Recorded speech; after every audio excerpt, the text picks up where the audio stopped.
Before you book that flight to the Philippines, there are a few unwritten rules that foreigners break all the time. Not because they're rude, but because they never knew these rules even existed. And trust me, knowing them can be the difference between being seen as just another tourist or being treated like family.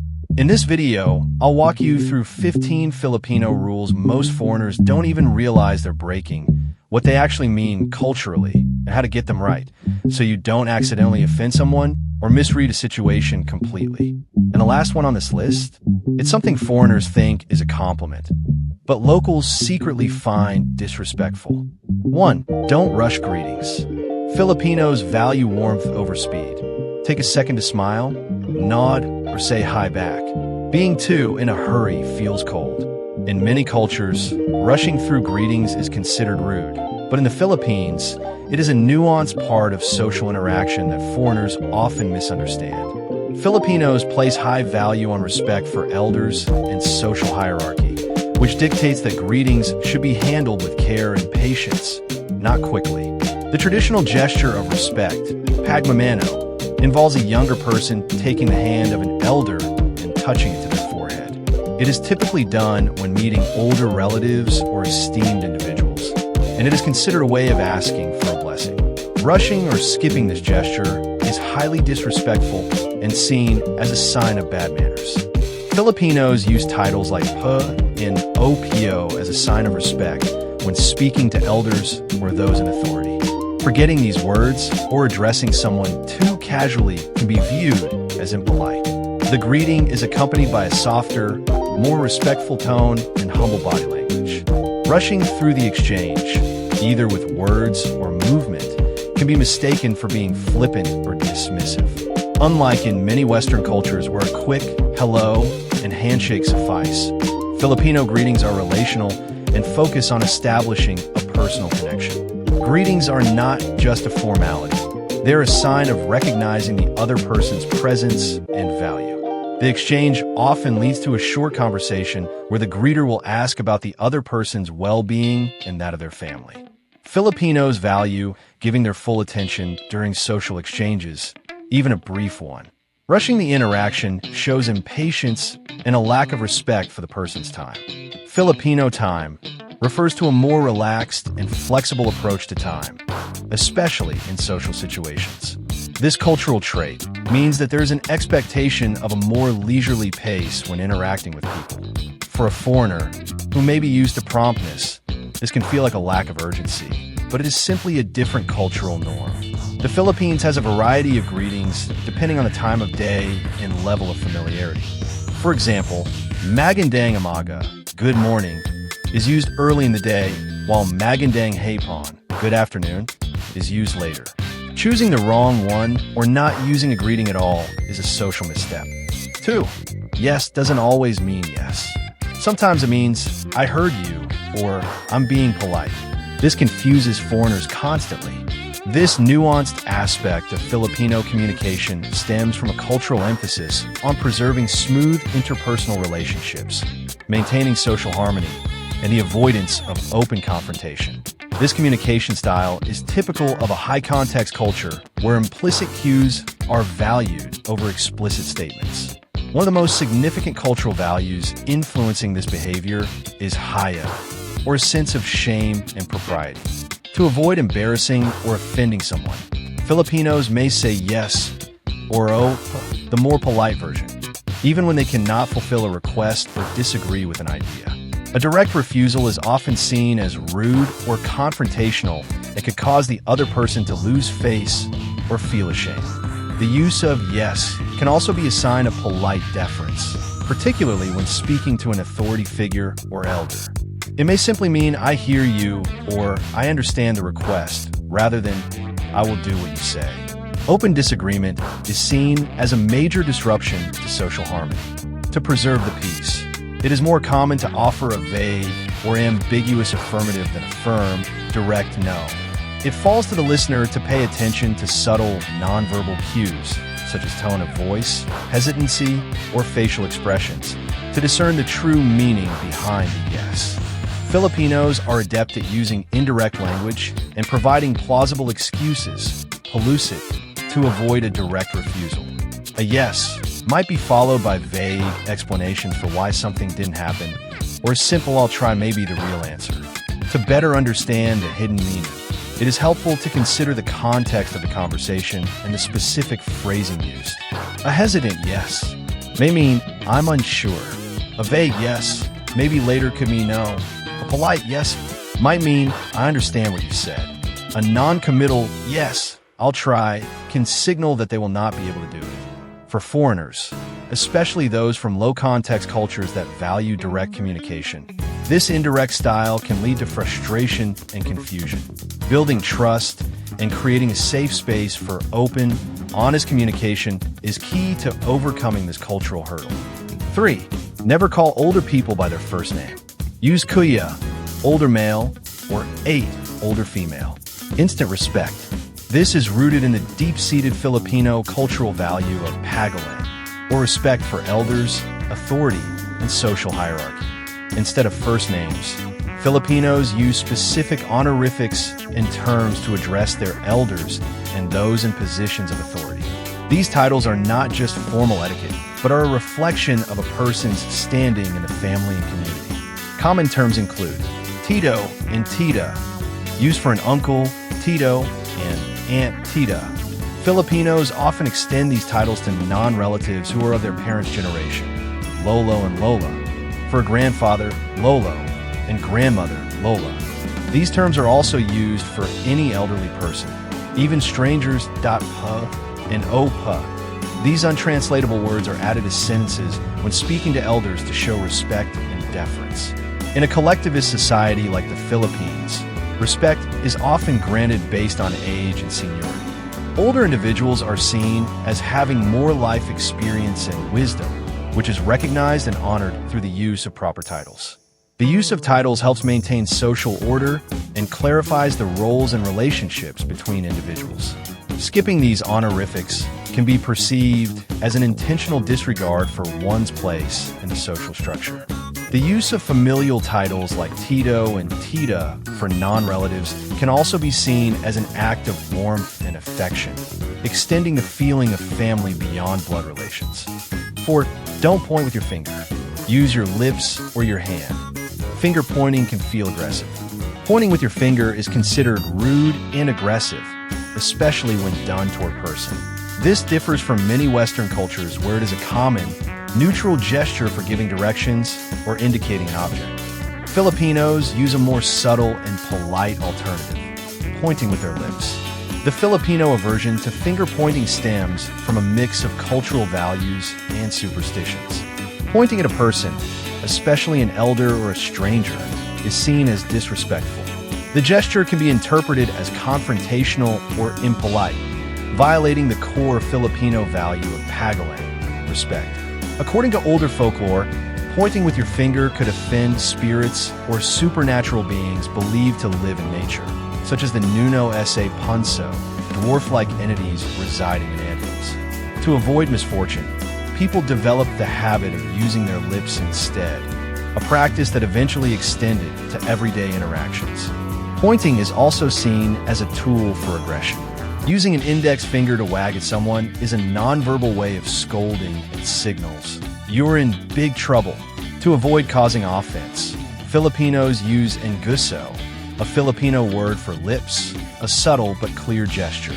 To point with their lips, a person will purse or pout their lips and move their head slightly toward the direction of a person, place, or object.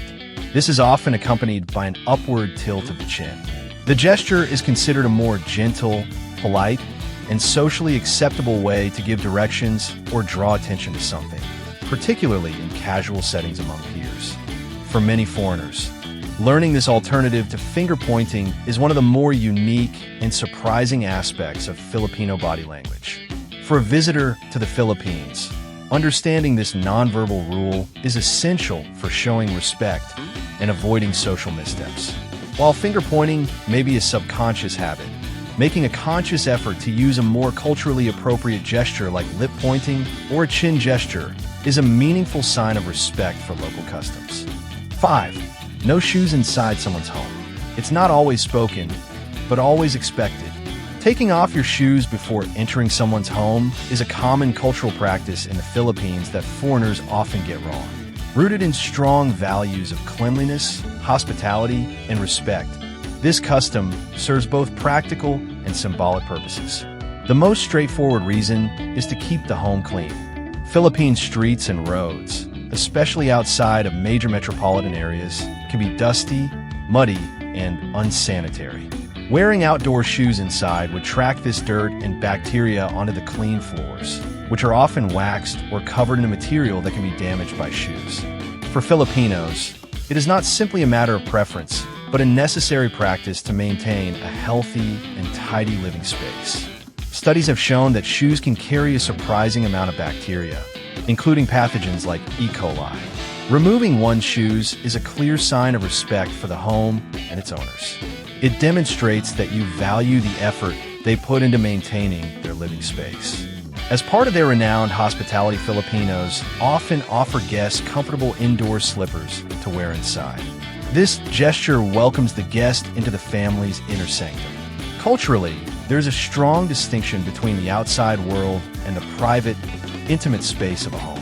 The act of removing shoes at the door creates a clear boundary, symbolizing the transition from the outside, public, dirty, to the inside, private, clean. Foreigners, particularly from Western countries where keeping shoes on indoors is common, can misinterpret this practice, leading to awkward situations. A foreigner may keep their shoes on out of habit, not realizing it can be perceived as disrespectful. Filipino hosts, being highly hospitable and non-confrontational, pakikisama, may be too polite to explicitly tell a guest to take them off. Instead, they might offer a subtle hint by providing slippers or visibly taking their own shoes off. Some hosts might insist, "It's okay, you don't have to take them off," which is a common Filipino gesture of courtesy. For a foreigner, this can be confusing, but the culturally aware response is to insist on taking them off anyway. A guest might believe the host doesn't mind, failing to realize the host is simply being polite to avoid a potentially embarrassing confrontation. 6. Don't turn down food harshly. A soft, later puh is more respectful than no. In the Philippines, food is more than just sustenance. It is a fundamental expression of love, care, and hospitality. To harshly or bluntly refuse food is considered deeply rude because it can be interpreted as a rejection of the host's generosity, effort, and the relationship itself. This cultural norm is rooted in several key Filipino values. Filipino culture places immense value on hospitality, pagamagili. When a guest enters a Filipino home, they are often treated like royalty, and the hosts go to great lengths to make them feel comfortable and well-fed. The host sees offering food as a sacred duty. A harsh refusal can be seen as an ungracious snub, suggesting that the host's generosity is not appreciated. The host, particularly if it's a family matriarch, puts a tremendous amount of care and effort into preparing a meal for guests. Refusing it can hurt the cook's feelings, as it might be interpreted as a criticism of their cooking or an indication that the guest did not find their efforts worthwhile. Pakikisama refers to the Filipino value of maintaining smooth interpersonal relationships and group harmony. A harsh refusal creates an awkward and uncomfortable situation for both the host and the guest, disrupting social harmony. To avoid this, Filipinos will often use indirect and polite ways to decline. As a polite gesture, a guest may initially refuse food to avoid appearing greedy. The host is expected to offer a second or third time to make a sincere invitation. A harsh refusal, especially on the first offer, goes against this social ritual. Mealtime in the Philippines is a communal and social affair, not just a time for eating. Eating together is a way of reinforcing bonds and strengthening friendships and family connections. Refusing to share a meal can be seen as a refusal to participate in this communal act. A guest may leave a small amount of food on their plate to subtly signal that they are full without offending the host. While this is a somewhat debated practice, the intent is to avoid the host feeling that they did not provide enough food. For foreigners, it can be a frustrating exercise to navigate this cultural nuance. The best strategy is to be polite and indirect. In some situations, especially if the host insists, it is best to accept the food and place it on your plate, even if you don't eat it. Instead of a blunt no, you can offer a gentle excuse like, "I just ate," or "I'm not feeling well." This gives the host a face-saving reason for your refusal. You can also take a small bite and express your gratitude, which shows respect for the cook's efforts. 7. Public confrontation equals big no. Filipinos avoid direct conflict, even when they're upset. In the Philippines, public confrontation is a major social taboo, driven by deep-seated cultural values that prioritize social harmony, group cohesion, and the avoidance of public shame. For foreigners, who may be used to a more direct and assertive communication style, this can be a difficult but crucial rule to understand. A central Filipino value is pakikisama, or maintaining smooth interpersonal relationships. This involves a genuine appreciation for togetherness and unity, where people would rather get along than stand out. Openly confronting someone, especially in front of others, is seen as a direct threat to the group's harmony. It creates tension and makes others uncomfortable, as everyone is expected to help maintain a peaceful social environment. Rather than directly voicing a problem, a Filipino may use indirect communication or seek a go-between to address an issue privately. This allows both parties to save face and resolve the conflict without public embarrassment. Haya is a sense of shame, sensitivity, or embarrassment that is a powerful motivator in Filipino culture. A public confrontation is viewed as an act that could cause haya not only to the person being confronted, but also to the person doing the confronting. It's considered shameful to make a spectacle out of someone and damage their public reputation. Some Filipinos also avoid open confrontation out of a fear of being wrong or looking stupid in public. Filipino culture has a strong sense of hierarchy, where respecting elders and authority figures is paramount. Directly confronting an elder, a parent, or a boss is highly inappropriate and violates the deep-seated value of pagalang, respect. Filipinos also recognize that some in positions of authority may be prone to abusing their power, so they may choose to remain silent to avoid negative consequences. In the Philippines, an openly expressed conflict is not easily mended. One Filipino writer noted that direct confrontation can leave lasting wounds which no amount of friendly reconciliation can heal. In this view, since conflict is terminal, avoiding it is critical. This contrasts with more direct cultures, where conflict can be seen as a healthy way to clear the air and move forward. Foreigners who are unaware of these cultural norms can face serious social missteps. An attempt to confront a situation directly can be interpreted as an aggressive attack, escalating the situation. As one Reddit user noted, obnoxious and oblivious tourists who crash through social cues can get surprised when a non-confrontational person finally blows up. Foreigners used to more direct feedback can miss the subtle hints and nonverbal cues that Filipinos use to signal their disapproval. They may think everything is fine until a seemingly minor issue explodes. 8. Be mindful with jokes. Sarcasm doesn't translate the same way here. It can sound insulting, not funny. In the Philippines, humor is a complex cultural tool used for socializing, coping with hardship, and navigating social hierarchy. However, jokes that foreigners might find harmless can be deeply offensive due to cultural values like haya, shame, and pakikisama, group harmony, and a high-context communication style. Filipino humor is often indirect and relies heavily on shared context. Foreigners, especially those from low-context cultures that prefer direct communication, can easily miss subtle cues or misunderstand the true meaning of a joke. Filipinos often use humor to communicate sensitive or difficult truths indirectly. A joke that seems innocent on the surface might carry a deeper, unspoken meaning. For example, a joke might be used to gently call out a social misstep rather than address it directly. In the Philippines, a smile is not always an indicator of amusement or happiness. It can also be used to hide embarrassment, displeasure, or disagreement. A foreigner might continue a line of joking, thinking everyone is enjoying it, while a Filipino smile is actually a signal of discomfort or a wish for the topic to end. Filipino society is highly hierarchical, and humor is often used to navigate these social structures. Jokes can easily be misinterpreted if the different levels of respect, haggling, are not understood. Joking with an elder is governed by a different set of rules than joking with a peer. A joke from a younger person to an elder, especially one involving personal topics or teasing, can be seen as highly disrespectful. Filipinos may tease each other mercilessly, but this is usually reserved for those within a close circle. When a foreigner tries to engage in this type of humor, it can be seen as overstepping boundaries and can cause serious offense, even if not intended. Topics that are fair game for jokes in Western countries can be deeply sensitive in the Philippines due to the country's unique history and cultural values. Some Filipinos may engage in teasing about physical features or regional accents, but this is an internal dynamic.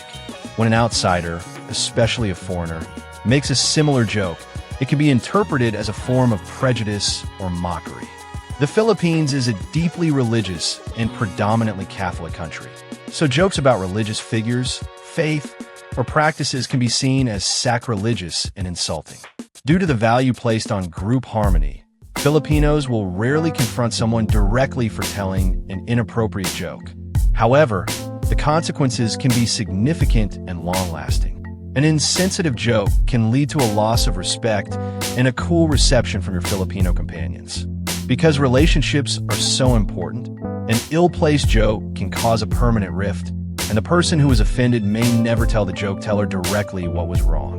The Filipino value of avoiding public confrontation means a person may smile and nod along with a joke they find offensive, leading to hidden resentment. 9. Don't insist on splitting the bill. If someone invites you, they might insist on paying. It's hospitality, not control. In Filipino culture, it is customary for the person who did the inviting to pay for the meal. Whether it's a date, a celebratory occasion, or just a get-together, the person extending the invitation is expected to cover the expenses. Insisting on splitting the bill undermines this gesture of generosity. For a host, paying for the meal is a way to express care and make their guest feel honored and appreciated. It is an act of sacrifice that reinforces the bond between individuals. Utang na loob, or debt of gratitude, is a deeply held Filipino value where a sense of obligation is created when someone does a kindness. Paying for a meal is often considered a significant act of kindness, especially if it is for a lavish meal or during tough times. The person who is treated feels a moral obligation to repay that kindness, not with money, but with loyalty and support, often at a later date. Insisting on splitting the bill reduces this exchange to a purely financial transaction, devaluing the emotional significance of the gesture. When a host offers to pay and a guest insists on splitting, it can create an awkward public situation. A Filipino will often find it embarrassing if they cannot fulfill their role as the gracious and generous host. A guest, particularly a foreigner, insisting on splitting the bill can inadvertently make the host appear as though they cannot afford to pay, which can be a source of shame for the host. For a foreigner, understanding this rule is key to building good relationships. It is polite to offer to pay, but if the Filipino host insists, the most respectful thing to do is to graciously accept. The utang na loob culture means you can repay the kindness later, perhaps by treating them to a meal in the future or offering a thoughtful gift. In more casual or modern settings, especially among friends, splitting the bill is becoming more common, and a simple offer is usually accepted. However, it is always best to be mindful of the context and the relationships involved. 10. Never disrespect elders. Even tone of voice matters. Politeness is a cultural currency. In the Philippines, disrespecting elders is not just a minor social misstep, but a profound cultural offense. This deeply ingrained value, known as pagalang, is central to Filipino culture and something foreigners often get wrong due to different cultural norms around age and social hierarchy. At the core of this rule is the high value Filipinos place on family and respect for one's seniors. Filipino society has a strong sense of hierarchy based on age, where older people are seen as having more life experience, wisdom, and authority. Younger people are expected to show deference and humility to those who came before them. In Filipino culture, the family is the basic unit of society, and elders are considered as pillars. Disrespecting an elder is seen as an attack on the entire family unit and its values. Many Filipinos feel a deep sense of gratitude and obligation to their parents and elders for raising them. Yutang Nalo. This makes it morally imperative to care for and respect them in their later years. Foreigners, particularly from cultures that value individualism and directness, may unknowingly commit acts that are considered disrespectful. As previously discussed, calling an elder by their first name is considered a sign of poor upbringing. Instead, specific honorifics like kuya, older brother, or eight, older sister, are used for older individuals, even if they're not blood relatives. These particles are added to sentences when speaking to elders to show respect. A person who fails to use them is considered rude or ill-mannered, and the omission is taken seriously. This is a key gesture of respect, where a younger person takes an elder's hand and gently presses it to their forehead. Foreigners who are unaware of this tradition may fail to perform it, and older Filipinos may even feel uncomfortable receiving it from people raised overseas who are unfamiliar with the practice. In Filipino culture, openly disagreeing with or questioning an elder's opinion, especially in public, is a significant sign of disrespect. The elder is seen as always being correct and should not be publicly contradicted. Filipinos may choose to keep quiet even if they disagree to maintain social harmony and avoid public embarrassment. Haya. It is an unspoken rule in the Philippines to offer one's seat to an elderly person on public transport or in any social setting. For a foreigner to remain seated while an elder stands can be perceived as highly inconsiderate and disrespectful. 11. Learn how to mano. Lightly touching the elder's hand to your forehead, a gesture of deep respect. Foreigners should learn how to perform the mano gesture in the Philippines because it is a powerful, nonverbal sign of respect that embodies key Filipino cultural values. Performing the mano correctly can show cultural awareness and deepen personal connections with Filipinos. The word mano is Spanish for hand, and it is almost always paired with the honorific pu when requesting the blessing, creating the phrase mano. This gesture symbolizes acknowledging the elder's wisdom, experience, and place in the family or community. The act itself is a physical representation of the Filipino value of pagalang, or respect. The act of taking an elder's hand and touching it to one's forehead is an act of humility that shows the younger person recognizes the elder's authority. For a foreigner, this gesture can build immediate rapport and demonstrate a genuine interest in Filipino culture. Filipinos are a very family-oriented people, and extending this gesture to relatives, friends' parents, or even respected community members can make a foreigner feel more welcome. It is an immediate way to cross cultural barriers and show sincerity. Performing the mano is a sign of good manners that Filipinos are taught from a very young age.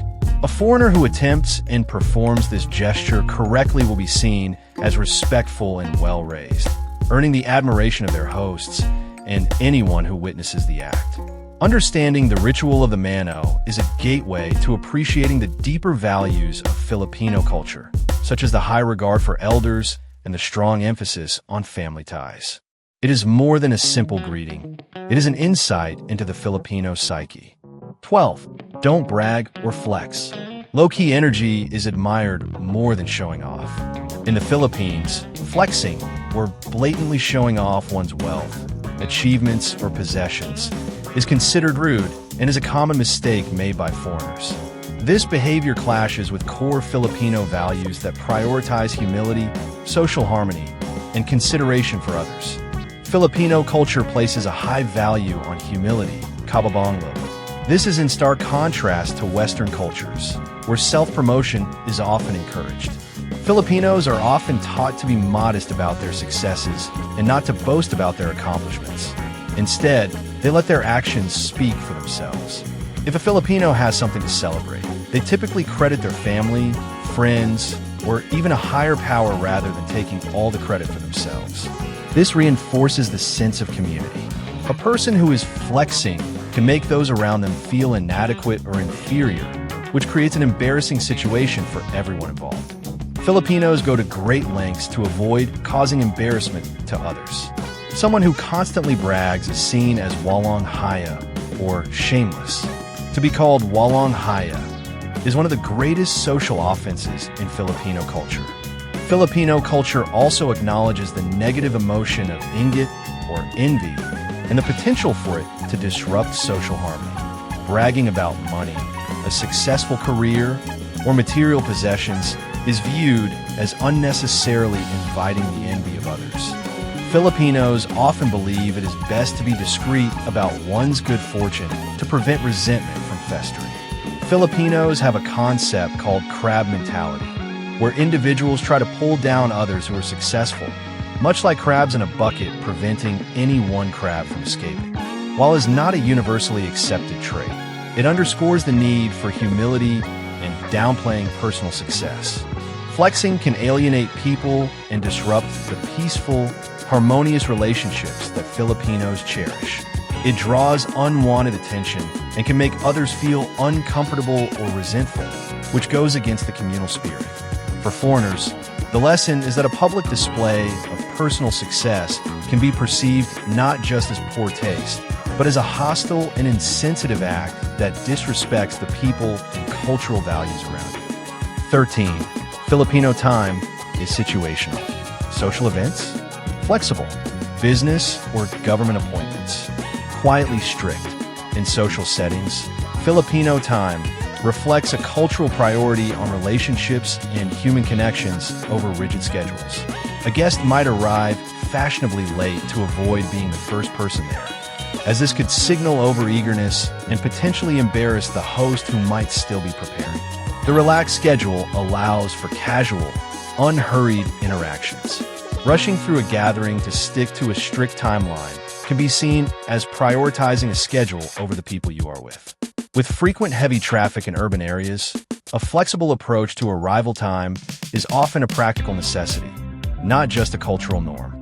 In some cases, a host may announce an earlier time, anticipating that guests will arrive later. This gives everyone a buffer and is part of the unspoken social ritual. In professional and official settings, punctuality is expected and enforced in contrast to the casualness of social events.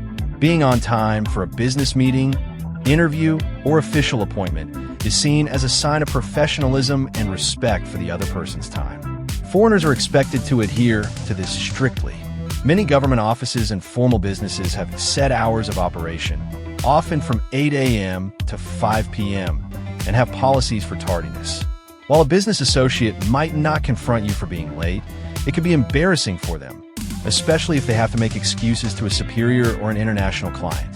Filipinos who work in the private sector, particularly in multinational corporations or export-driven industries, are very conscious of time, as their productivity affects global competitiveness. For a foreigner, misunderstanding this situational nature of time can lead to significant social and professional missteps. Showing up exactly on time for a party might mean you're the first one there, catching the host in the middle of their preparations and causing them embarrassment.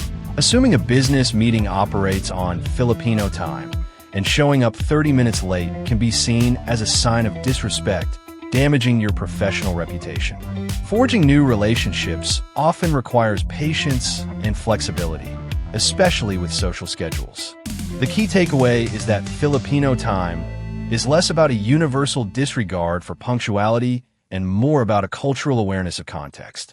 To navigate it successfully, foreigners should be flexible in social settings while remaining strictly punctual for business or official engagements. 14. Don't assume poverty equals unhappiness. Filipinos measure richness differently. Community first, money second.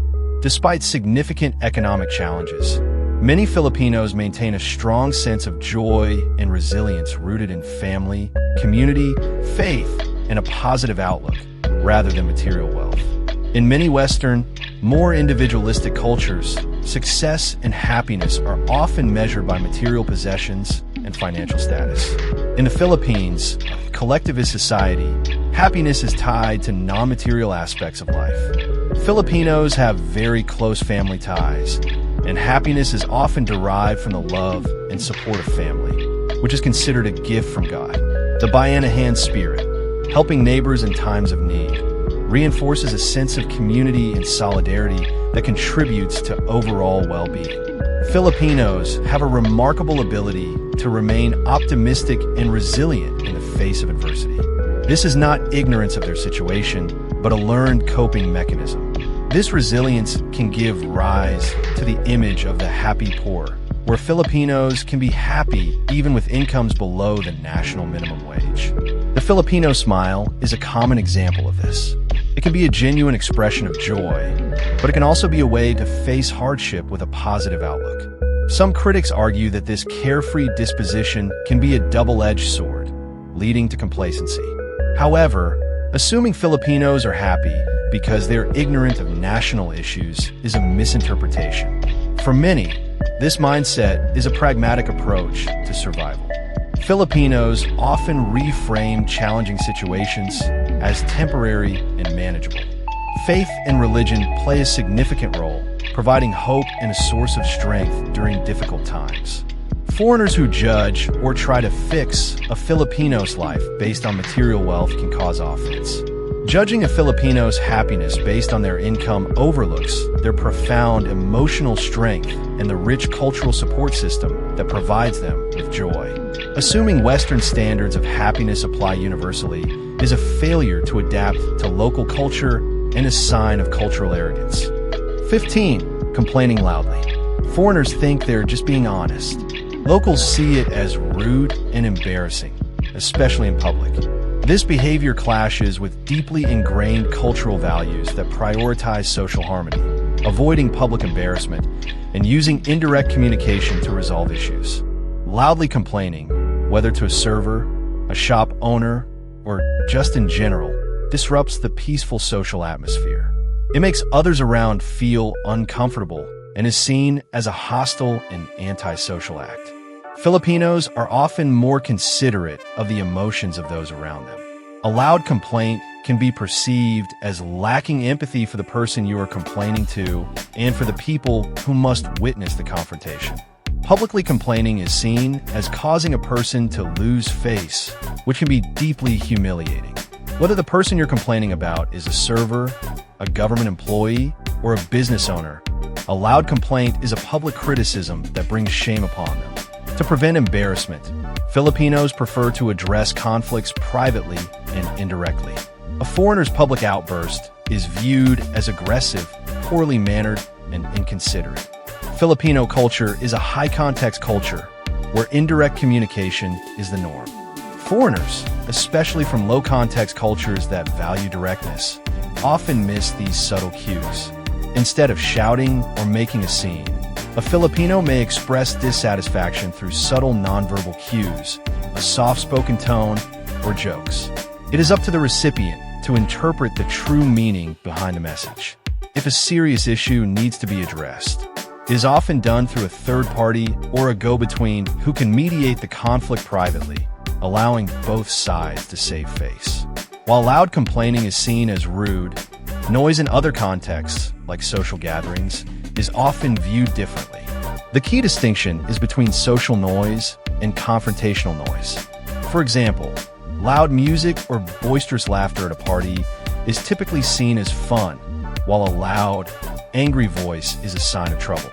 Foreigners who ignore this rule may face consequences beyond a cool reception. Public complaining can seriously damage personal and professional relationships, as it signals a lack of respect for local customs. Being perceived as inconsiderate or arrogant can lead to social isolation and resentment, as Filipinos may be less willing to help or interact with a person who they see as disrespectful.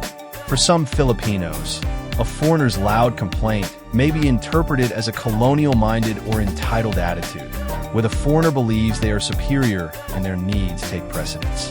Once foreigners understand these unwritten rules, the Philippines doesn't just feel welcoming, it feels like home. Locals open up more, conversations go deeper, and you stop feeling like a tourist and start feeling like part of the community. But here's the real twist. There's one more unspoken rule that almost no tourist figures out until they've lived here for months. And it has nothing to do with etiquette. It has to do with trust. That one is going to need its own video. If you're planning to visit the Philippines, or you want to understand the culture on a deeper level, make sure you hit subscribe, because the next video is about the secret Filipino rule that explains why locals treat strangers like relatives. You don't want to miss that one.